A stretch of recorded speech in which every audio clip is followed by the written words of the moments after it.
Hello, everyone, and welcome to Novara Live. I'm Dalia Gebrial, and I'm thrilled to be joined by doctor, author, and my play cousin, Kojo Koram. How are you doing, Kojo? Wonderful to be with you, Dalia. So coming up on today's show, we have more shocking developments in the allegations facing GB News presenter Dan Wootton. The High Court have ruled that the Home Office have again been acting unlawfully, and a discussion on generational politics has started up again, and we'll show you the video that sparked the conversation. So stay tuned for all of that. And as always, let me know your thoughts. You can get in touch on the YouTube Super Chat or over on Twitter using the hashtag Novara Live. So, on to today's first story. While many have been struggling to heat their home or afford rising supermarket prices, one area of society has been raking it in. You guessed it, it's the energy companies. Britain's biggest energy supplier, British Gas, has announced for the first half of this year profits of nearly £1 billion. That's a 900% increase from the same period last year. And as you can see in this graph from The Guardian, that British Gas windfall of £968 million dwarfs the profits it's made in the same period over the last 4 years. In the first half of 2020 and 2022, British Gas made less than £100 million. And in the first half of 2021, it made a little under £200 million. As a result, British Gas's owner, Centrica, have made £2 billion in operating profits. That's up from £1.3 billion last year. Another company ripping us off was French giant EDF. Its British business made almost £2 billion in profit in the first half of the year. That's 2.5 times the £800 million of profit it made in the same period last year. Then there's Scottish Power, owned by Spanish energy giant Iberdrola, who made £560 million in the first 6 months of this year. Last year, it made an £86 million loss. One company didn't have such luck. Shell reported gains of $5.1 billion in the second quarter of this year alone, which is half as much as it made in the same period last year. And the fall is due to global oil and gas prices finally cooling. But don't feel too sorry for Shell. In the first 3 months of the year, it raked in nearly $10 billion in profit. These eye-watering gains have led to calls for a new windfall tax on fossil fuel companies. On BBC Breakfast, this was Shadow Secretary of State for Climate Change, Ed Miliband. Let's talk first of all about windfall tax. We know the Conservative government has tightened the rules about it. That expands more of company profits into that windfall tax threshold. Centrica paying £1 billion in tax in 2022. That was actually up from £430 million in the year before. What is an appropriate level that these firms should be paying? Well, the level could be a little bit higher. So we said it should be 78%, not 75%. But the real issue is not that, actually. The real issue is that this is like the proverbial Swiss cheese. It's full of holes, because there's a massive loophole in this windfall tax, a so-called super deduction that Rishi Sunak introduced when he was Chancellor for these companies. So they have a sort of get-out-of-jail-free card, which is actually to get to invest in infrastructure in the UK and not simply take their operations elsewhere, isn't it? Well, no, but the truth about this is they're not investing. You see, most of this money, and I think you'll see this in the figures this morning, and I think I gather from the Shell figures too, is that this is going back to shareholders in dividends and share buybacks. The arguments these companies make is, oh, well, this is all about investment. But the truth is, it isn't about investment. It's been about money for shareholders. So this is a transfer from families like the ones you featured at 7 o'clock on your programme, people really struggling to pay their bills, to these big companies and their shareholders. And the government saying, well, you can have some money back from us. Now, I think that's the wrong priority. We should be standing up for the British people who are struggling with their energy bills, not the oil and gas companies. Yeah. Ed Miliband is completely right about the transfer of cash to shareholders. Shell, for example, dished out $6.2 billion to shareholders in the last 3 months alone. And that's according to research from the economic think tank Commonwealth. Today, Shell announced it will put a further $3 billion into shareholders' hands over the next few months through a share buyback scheme. And these companies love to say that these profits are all fine, they're all justifiable because they're investing it into renewables. Well, surprise, surprise, that's a lie.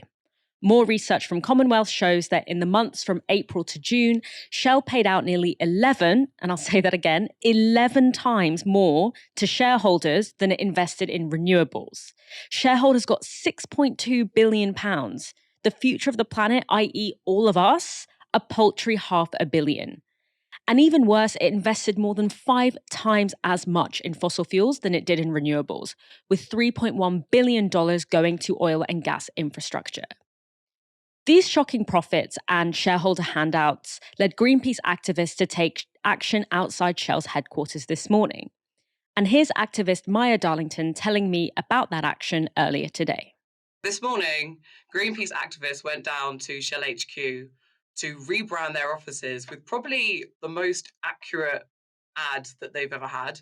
Our billboard that we brought down highlighted how their profits equal the people's loss. And I don't think that's ever been more clear than it is right now, given the wildfires, heat waves, and extreme weather devastating millions around the world.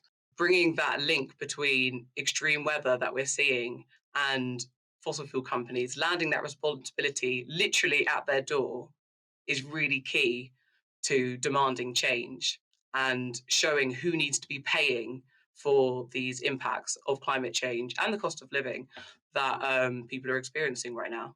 When you see Brits fleeing from their holiday homes in Greece, it can't help but bring it back and make it more relevant. And I think that can be a really important entry point for people, because whilst climate change is so intense right now and getting so much worse that no one's safe from it. But it's really important to remember at the same time that there are really unequal impacts of climate change. And whilst now it's starting to impact Brits on holiday, and I mean, let's not forget last year when we had 40-degree heat in summer, too often the people who have contributed the least to climate change, people in the global majority, people on low incomes who are not only feeling the worst impacts of climate change, but also having to pick up the tab. And that's what is totally unjust. And that is why it's so important that we place the blame at the door of these fossil fuel companies, because they are the ones profiting. They're the ones who have contributed to climate change, arguably the most. And yet they're making billions, and people who have done the least are having to pick up that tab. And that's climate injustice. That was Maya from Greenpeace, who was outside of Shell's headquarters earlier today. Kojo, what I find so incredible here is there's no question about who the villain is here. You know, we're having our bills skyrocketing. These oil and gas companies are earning obscene profits. Why is the relationship between the government that we elect and these oil and gas companies so ironclad that it doesn't feel like there's anything that the government is willing to do to actually disrupt the power of these companies? Like, what is the history of this relationship, and why is it so? What would it take to break it? Well, I think what we're seeing with these stories of record energy company profits at the same time that people are struggling with decisions about whether to heat their home or feed their children, what we're seeing is really who are the true constituents of the government. They're most loyal to the shareholders of the executive boards of these energy companies, and there's many reasons behind this history. You know, there's the interconnection between the oil companies, going right back to the kind of apex of British imperialism. We can think about the relationship between the Anglo-Iranian Oil Company and the British government. That becomes, of course, BP in subsequent years. And we could also look at perhaps the revolving door that exists today between executives from these companies and members of government, and members of government leaving office and then going on to be on the advisory boards of these companies. But I think one element that I'd like to highlight for the audience that we don't often talk about, I think, enough in the United Kingdom is that often these governments, number one, don't want to challenge these energy companies. We know that the government were very reluctant to bring in the windfall tax, and so it's unsurprising that it's filled with so many holes and so many, exemptions for these companies. But as well as not wanting to challenge these companies, they're also scared of challenging these companies. And one of the reasons why they're scared of them is that over the last 40 or 50 years, there's been a real architecture of private legal arbitration tribunals that allow energy companies to be able to sue governments successfully for any policies that they think interrupt their profits. We can see this with the WTO's investor state dispute resolution tribunals. We can see this with the European Energy Charter Treaty. And we can see often these companies holding governments to account in the way that we want to hold these governments to account, and they're getting the results that they want. And if we want to think about just how often slanted in favor of these energy companies, these tribunals panels often are, we could look at the Secretary General of the European Charter Treaty Tribunal panel, Guy Lentz, who's a former Shell executive. And so that revolving door actually exists even on the rules that we put into place to navigate the relationship between private companies and governments. And that leads to the situation that we have at the moment, where these companies can continue to profit whilst everyday people struggle month on month just to be able to survive. Yeah, and I think that the historicizing that relationship is really, really important. This beast has been fed for so many decades, and now it's so strong that it feels like none of us can really break it.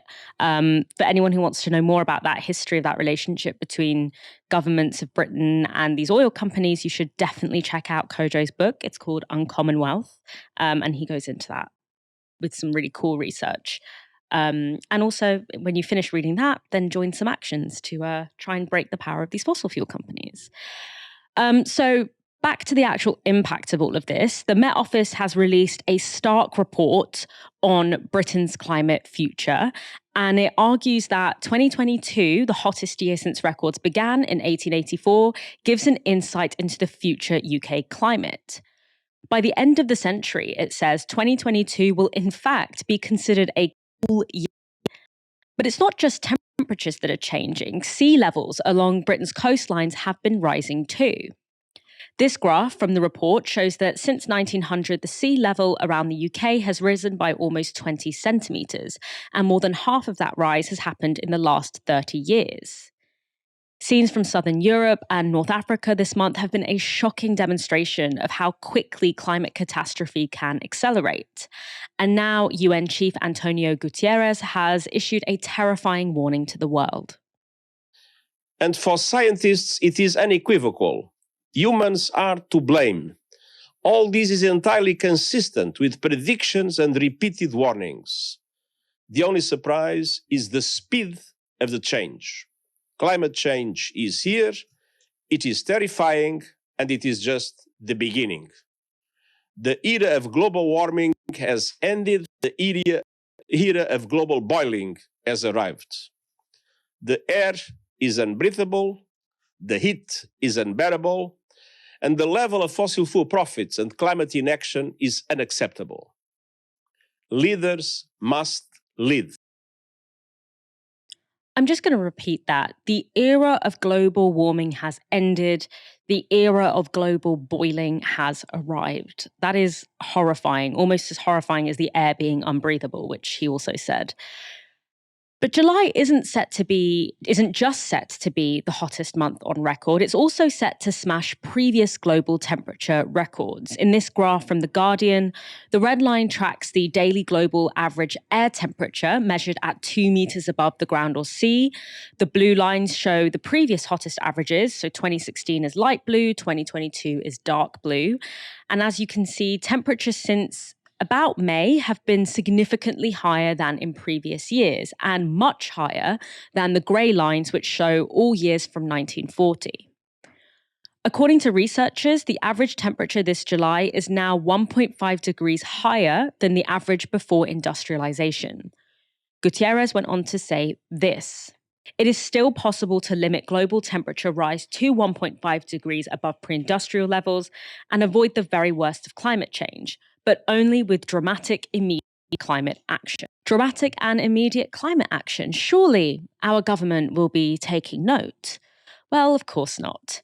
Following last week's narrow by-election victory in Uxbridge, the Tories seem to be throwing their green pledges out the window. Conservative MPs have been pushing Sunak to bin the 2030 ban on new petrol and diesel vehicles. And that's because they've interpreted that win as showing public distaste for a green agenda, after ULEZ expansion appeared to be a key issue for some voters. Sunak has since pledged to take a, quote, pragmatic approach to the ban, and we all know what that means, going whichever way will win more votes. Chris Stark from the Independent Climate Change Committee appeared on Radio 4's Today programme to discuss the government's attitude to the climate. We are in the midst of a remarkable period right now, of course, in Southern Europe. And it's I'm afraid, a feature of the climate that there will be cooler years and hotter years, but the trend is very clear now. Now, only last month, your committee, which was under Lord Deben as chair, we often heard from on this programme, said that the progress to the government's own target for dealing with climate change was worryingly slow. How so? And do you fear that the conversation that's now taking place could make it slower still? Yeah, I think you can tie together what we're seeing in this report, what we're seeing in Southern Europe with the change in the actual climate, with the discussion that we've had this week following the by-election. And it's a worrying situation. As someone who works on climate issues, climate policies, we've seen this week just something that really, a remarkable softening of the stance and the rhetoric from our political leaders on climate in a period when, frankly, we should be seeing the opposite. So it worries me that, firstly, but secondly, the progress we're making in this country against the targets that are set in law is just not fast enough. Just let me give you one illustration of that, Nick. So if you remove from the equation the one sector where we have been doing pretty well in this country, which is the power sector, we've been moving towards a more renewable, cleaner electricity system. Lots of good stuff that ministers like to talk about there. If you take that out of the equation, look at all the other sectors where, of course, the challenge now lies in decarbonising our economy, moving towards a goal of net zero. The average in recent years has been about a 1% fall in greenhouse gas emissions. If we're going to meet the 2030 goal that the government set in that COP26 process back in Glasgow, remember when we hosted the climate summit, that needs to quadruple over the next 6 or 7 years. Now, we are not seeing that kind of progress in the government's plans. Stark went on to talk about the government's potential softening of the 2030 car emissions target. We've just heard the environmental case for having a net zero target. It's very clear what net zero is about. Globally, net zero is the point when we stop warming the planet. So it's very important that an economy like the UK hits net zero. All the major economies will have to do so. That's the environmental case. It's very strong. My own belief is that if you don't make the economic case for it alongside that, then we will really struggle in this mission towards net zero. The economic case, in other words, that it's good for, as it were, UK PLC. UK PLC, good for the consumer, good for especially the corporate community. So that 2030 goal is very, very important when you think about that, because what we're saying to the world is this is the major source of emissions is transport. We are a country that wants to phase out the sale of petrol and diesel cars by a certain date. Remember, just phase out. We're not talking about banning them at that point, and we want to build an industry around that. So it's crackers, frankly, to invest £500 million in bringing Jaguar Land Rover to the UK to invest in a new gigafactory for making the batteries for those cars, and then similarly within almost the same week start to talk about softening that 2030 goal. Removing the market for the vehicles that Jaguar Land Rover wants to make. So we've got to bring this together properly and think of it as an economic policy as well as an environmental one. The government just coming under pressure from its own members to offer net zero targets. The car manufacturers are getting involved too, unsurprisingly. The Telegraph reports this. Toyota and Honda call on ministers to ease net zero rules. Planned rules will lead to car makers being fined from January unless 1 in 5 new vehicles sold produces zero emissions.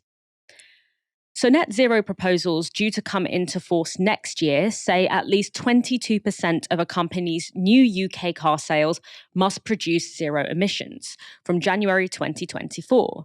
And each year that figure will rise, eventually hitting 80% by 2030.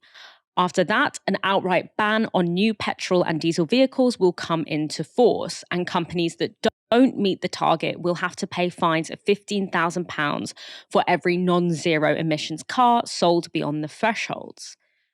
However, the car manufacturers want flexibility. A Toyota spokesperson said this.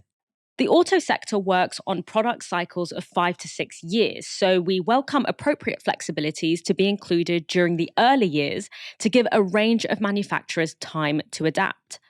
Our basic stance is that we encourage policies that can reduce CO2 emissions and help achieve net zero emissions by making the most of the efforts and strengths that have been developed by each car company. Meanwhile, a spokesperson from Honda said this: "We are concerned that we still have not sight of the rules for the zero emissions vehicles mandate, which comes into force in less than 6 months. We are therefore asking the government to operate the mandate on a monitoring-only basis in 2024 to give new customers and the industry time to adapt to the new rules." Just a little note, whenever corporations ask for flexibility, whether it's about labor, workers' rights, whatever, it's normally a euphemism for no consequences. So I wouldn't be surprised if that's basically the same thing that we have here. The Home Office's routine housing of child asylum seekers in hotels has been ruled unlawful by the UK High Court. The court found that hotels were being widely used to accommodate unaccompanied minors, even though this should only be reserved for, quote, very short periods and in true emergency situations. In the ruling, High Court Judge Mr. Justice Chamberlain said this: "From December 2021, at least, the practice of accommodating children in hotels outside local authority care was both systematic and routine and had become an established part of the procedure for dealing with unaccompanied asylum-seeking children. From that point on, the Home Secretary's provision of hotel accommodation for unaccompanied asylum-seeking children exceeded the proper limits of her powers and was unlawful." The legal challenge came from the charity ECPAT, which stands for Every Child Protected Against Trafficking. And the Home Office and Department for Education have defence in the challenge that housing unaccompanied minors in hotels was a matter of necessity. Nearly 6,000 children have been housed in hotels since July 2021, a third of whom have been under 16, and the youngest was reported to be just 9 years old. This ruling comes after reports that hundreds of asylum-seeking children have gone missing from hotels run by the Home Office. It is thought that many of them were groomed by criminal networks, with one whistleblower from a Home Office hotel claiming children had been abducted off the street outside the facility. More than 150 children are still missing. This is yet another instance of the Home Office's track record of repeatedly clashing with the courts over immigration policy, which is being found to violate basic human rights. The Rwanda policy, for example, was found to be unlawful by the Court of Appeals just last month, and the UN Human Rights Chief called the government's flagship illegal migration bill a, quote, worrying precedent for dismantling asylum-related obligations that carry very serious legal concerns. Kojo, does the government know that these policies are going to be challenged by the courts? Is that kind of part of the theatre of this? And if they do know that it's going to be challenged by the courts in this way, why do they keep pursuing it? Absolutely, they know that it's going to be challenged by the courts, and often they know it's going to be defeated by the courts as well. They know enough about the legal system to recognize when they are breaching the limitations and when they are doing that, particularly in relationship to migration policy. Do we remember when it was the Brexit referendum debates and so much of the narrative was that Brexit was important because, the British tradition of rule of law, the British legal system was something that was so precious that, we couldn't continue losing legal powers to Europe. And then now a lot of the very same politicians who were banging the drum for Brexit are repeatedly infringing the rule of law in order to, like you say, perform this theatre of cruelty towards migrants in order to try and change the headlines from their inability to deal with the structural economic problems that continue to plague this country. It really is using migrants, and in this case, migrant children, some of the most vulnerable people we could imagine in our society, using them for performative punishment beatings in order to create headlines that at least show that the government is taking some aggressive action, and connecting it back to the earlier story that we discussed, they can't take that that kind of aggressive action against energy companies, or aren't willing to take that aggressive action against energy companies. So instead, they do it against migrant children, and it's really embarrassing. Yeah, I think when a society can turn the other way when unaccompanied asylum seeking children are being kidnapped on the street, something in that society's soul is like severely broken. Like we forget that allowing this to happen and being in a society that allows this to happen actually breaks us as well. You know, something is broken. We have to kill something inside of us in order to be able to tolerate that. And that question of what it's doing to us, you know, and of course, what the impact that it's having on the people that are subjected to this, it's really difficult to, I mean, at what point do you get to the bottom of that barrel is my question. Do keep bringing, commenting on these stories, you know, on Twitter, use the hashtag Novara Live, chats, YouTube. We really want to hear what you think about the show today and what you think about the stories that we're covering, particularly the one that we just did. Give us some hope that there's empathy and solidarity out there. Another day, another Labour policy U-turn that throws marginalised people under the bus. Writing for The Guardian on Monday, Deputy Labour leader Annalise Dodds confirmed the party have dropped their pledge to introduce a self-identification system for trans people. Currently, trans people have to receive a gender dysphoria diagnosis in order to obtain a gender recognition certificate and therefore legally change their gender. This is a long and invasive process, with trans people having to prove to a medical panel that they have been living as their acquired gender for 2 years. In her Guardian article, Dodd said that this will be amended ever so slightly. Instead of applying to a panel, the diagnosis would be needed from just one doctor. However, this is a notable departure from Labour's previous commitment, which would allow people to self-certify a change in gender. The policy of self-identification was initially introduced by Jeremy Corbyn as part of the party's 2019 manifesto and was reaffirmed by Keir Starmer in a video for Pink News in 2021. Labour knows how much work there is to do. We will always stand as an ally with the LGBT plus community in the fight for true equality. We're campaigning to ensure conversion therapy is banned once and for all. And we're committed to updating the GRA to introduce self-declaration for trans people. I've said that I want Britain to be the best place to grow up in and the best place to grow old in. That was Keir Starmer for Pink News. And, you know, it won't be long before he openly goes back on his pledge to make Britain the best place to grow up in and grow old in. I mean, that's where we're going with this. So the move has garnered criticism from within the party, including from Scottish Labour, who have since reiterated their support for a self-ID policy. So remember that video was Keir Starmer speaking to Pink News.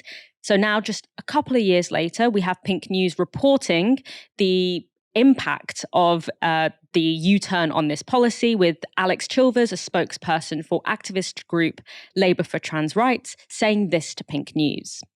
As trans members of Labour, we have a very complicated relationship with the party leadership at large. Things have been getting worse for a long time, and there is a certain level of hopelessness over the entire situation. Chilvers also said this: Labour's strategy for a long while has been to try to placate both sides of this debate on our existence. They've tried to simultaneously proclaim that they stand in support of trans people and our friends, talking about how much they think the GRA should be reformed, but at the same time, the position has been gradually creeping further and further into supporting the gender critical. Or what a difference 2 years in politics makes. You go from Keir Starmer declaring to Pink News that Labour is, you know, a reliable ally to the trans community, acknowledging the impacts of medicalising, transitioning, and the impact that has on trans people. And just a mere 2 years later, even I think less than 2 years, you have that same outlet reporting on the way that trans people in Labour actually feel, which is that they have a, to put it mildly and very generously, complicated relationship to the leadership. Just so you know, even if you're not trans, if this is the kind of party that can make these commitments and renege on them so easily, it will eventually affect you. So that's what we're dealing with here.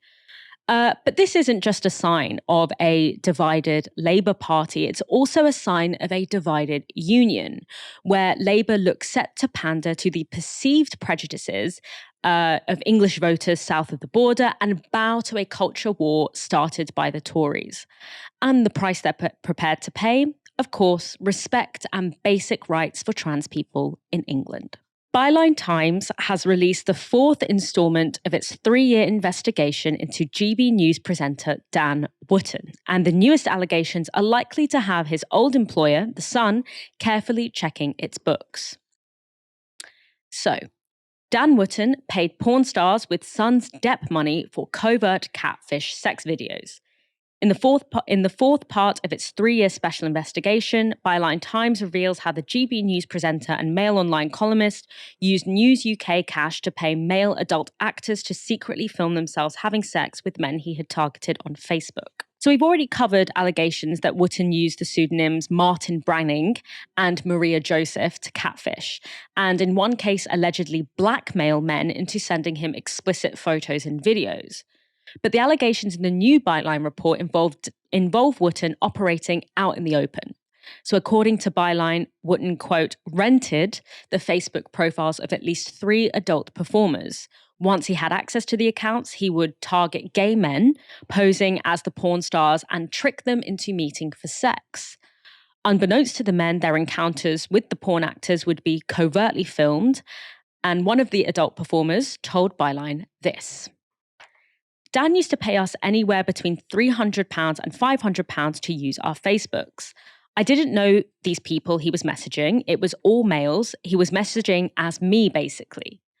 I know he was using the Facebook of 2 other adult entertainers. I was watching the messages on one of the adult entertainers' accounts to this other lad, but he was deleting them as they were firing out and coming back. He was deleting them as they were going along. Asked whether Wootton was destroying evidence as the conversations went along, the adult entertainer said, quote, yes, Dan was doing it. A second performer told Byline this. He paid me to use my Facebook account. I still had access to it as well, but I gave him my password. And then when I felt he'd had enough time, I changed my password. After a while, Dan would message me. Wootton would say, I've got a guy here. Are you interested in coming down and filming it? The first entertainer went on to allege this. So he was literally paying people to use their Facebooks and film people having sex. These people we used to meet, I don't know who they were. I think they were from Dan's circle, and the films were an attempt to get one up on them. I can't say for certain, but I think it was to get compromising material on people. That is my belief. Why else would you want someone filmed without their knowledge and be so adamant you want it filmed?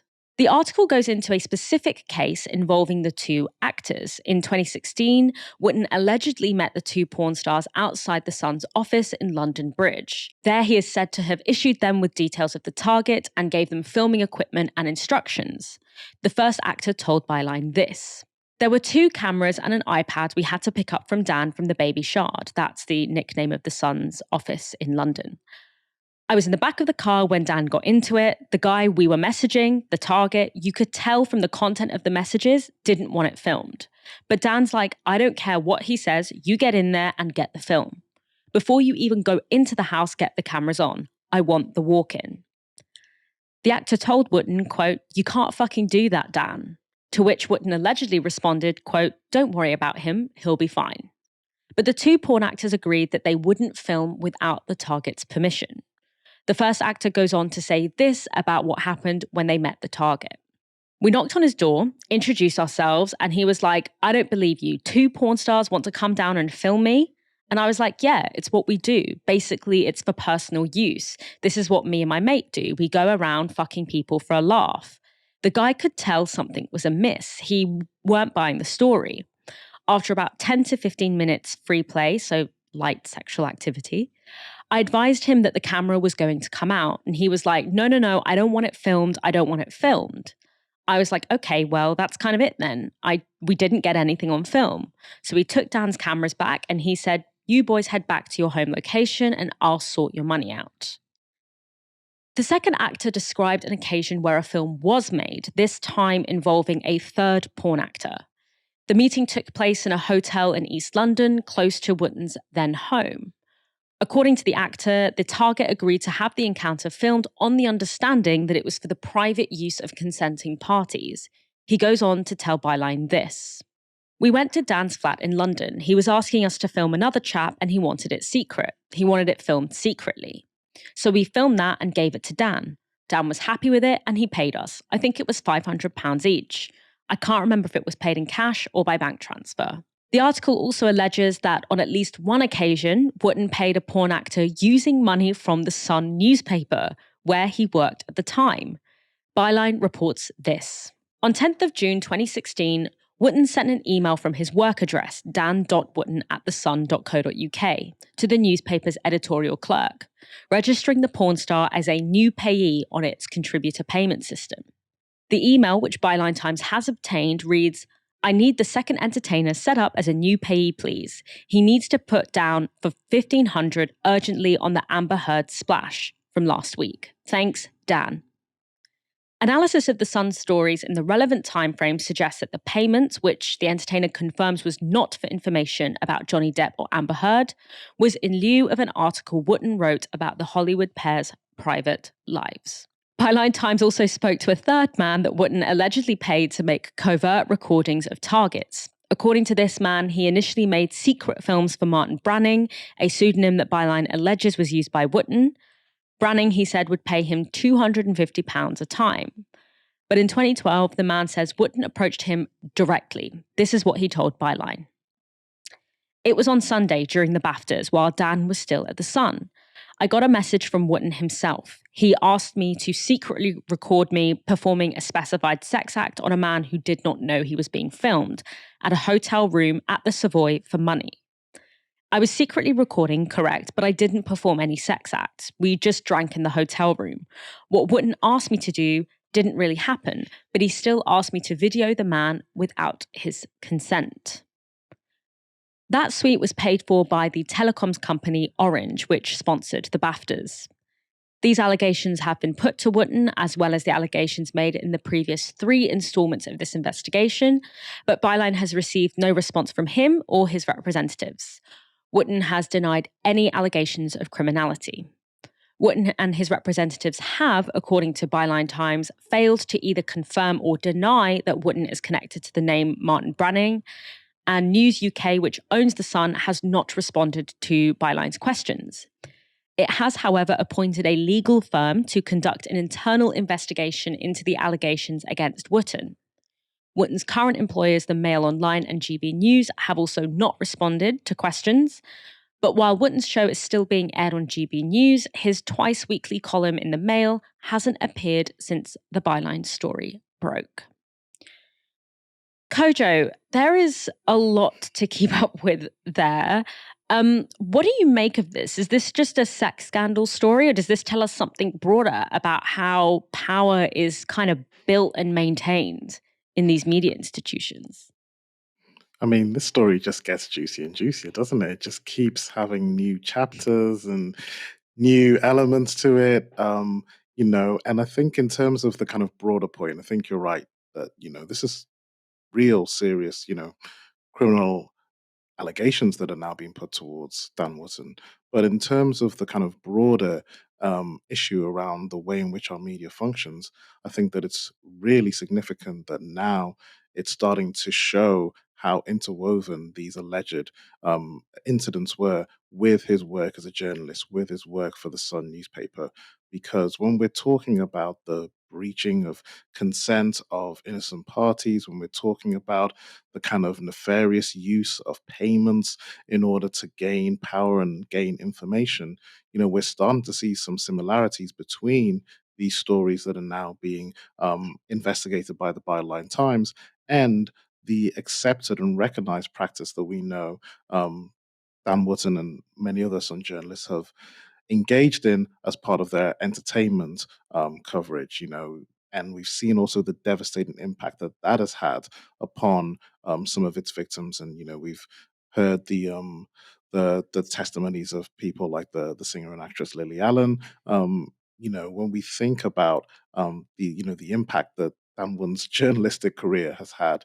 This is someone who has really kind of abused the culture of Britain, as well as potentially abusing these unfortunate victims.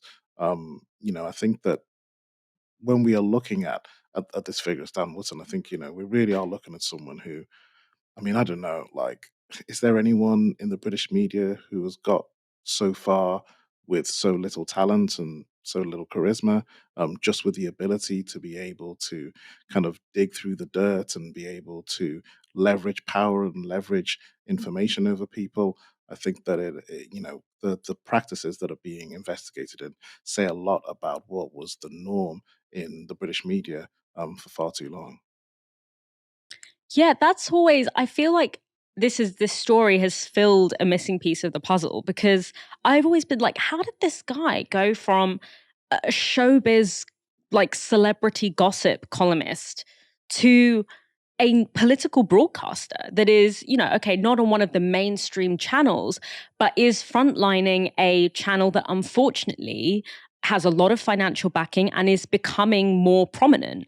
And I'm like, is this how he got there?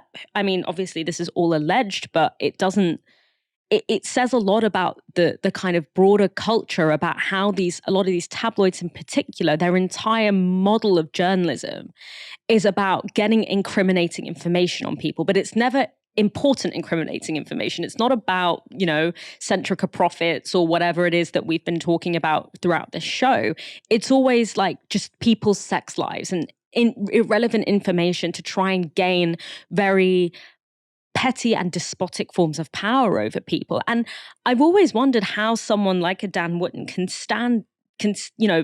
have the gall to comb through the personal lives of, whether it's Lily Allen, Meghan Markle, Caroline Flack, to comb through every single little thing that they do and like do fake outrage based on anything in their and act as if anything in their personal lives is up for grabs to be scrutinized, criticized, when this is the skeleton in your closet. Like, it's wild to me, but it also goes to show that he really, in whatever world he is operating in, which we will never be privy to the exact ways that it operates, he feels certain in his position. And what I want to know is this the glue that's holding our journalistic and political class together? Because increasingly I'm beginning to think it might be. Bizarre footage has emerged of US Senate Republican leader Mitch McConnell. Take a look at this. Here, the 81-year-old was speaking about the latest defense funding bill when this happened. Bipartisan cooperation and a string of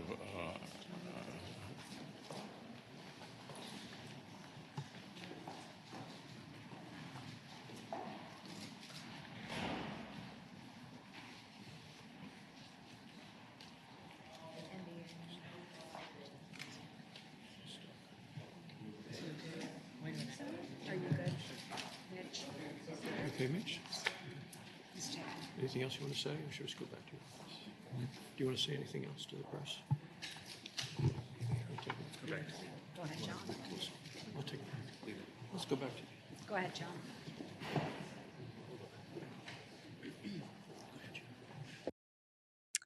Very uncomfortable viewing there. So as you can see, something clearly isn't right with McConnell seeming to freeze mid-sentence.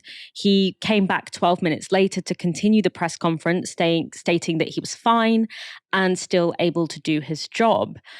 However, questions about whether McConnell is fit to govern have been swirling since he suffered a concussion after falling and hitting his head in March 2023, leading him to take a 6-week break from the Senate.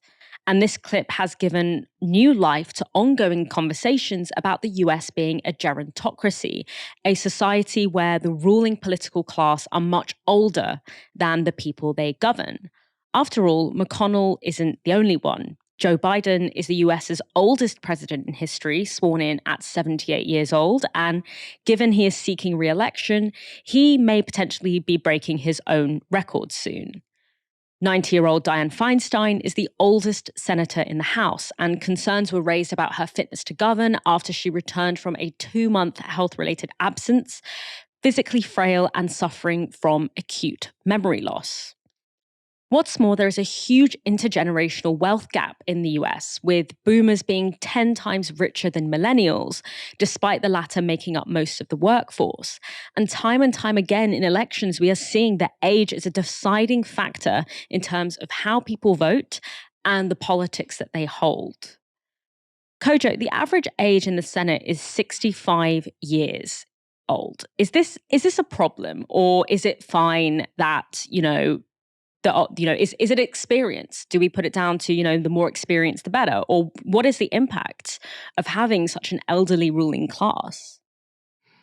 Yeah, it's an interesting one because I don't think that the age in and of itself is a disqualifier towards someone being a useful and important political operative. I mean, Uncle Bernie Sanders is not only he's 81, and he's not only still championing the kind of politics that would address that intergenerational wealth gap, but he's also, I saw him at the South Bank just last year, and he's, for me, hands down, the finest political orator that I've ever seen live myself. So, you can have, fantastic political operators up into their 80s, but I do think it says something when you start to see it as a mass, as a huge collective, and you start to see that gap in between the leaders of all of the kind of major political offices in the US, and where's that next generation coming from, and where is the political representation for the generation that is finding their living standards declining so rapidly year upon year. When I read the story, it kind of takes me back to, remember with the Arab Spring. Remember when Ben Ali in Tunisia and Hosni Mubarak in Egypt were removed from power, and there were all these stories about how the youth in the Arab world were removing these kind of calcified older men who had monopolized power for so long, and who were actually indicative of a society that had itself calcified, that had itself stagnated, that wasn't allowing for political progress or political change. That idea of having this generation of older, male autocrats holding on to power is seen as a sign of a society that is no longer developing.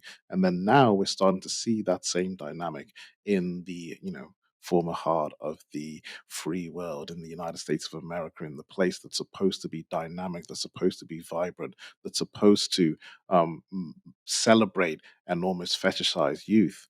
And so I think that does say something when we see it on such a mass about the way in which politics and the ability for the US political system to challenge and meet the big questions of the 21st century is starting to fail.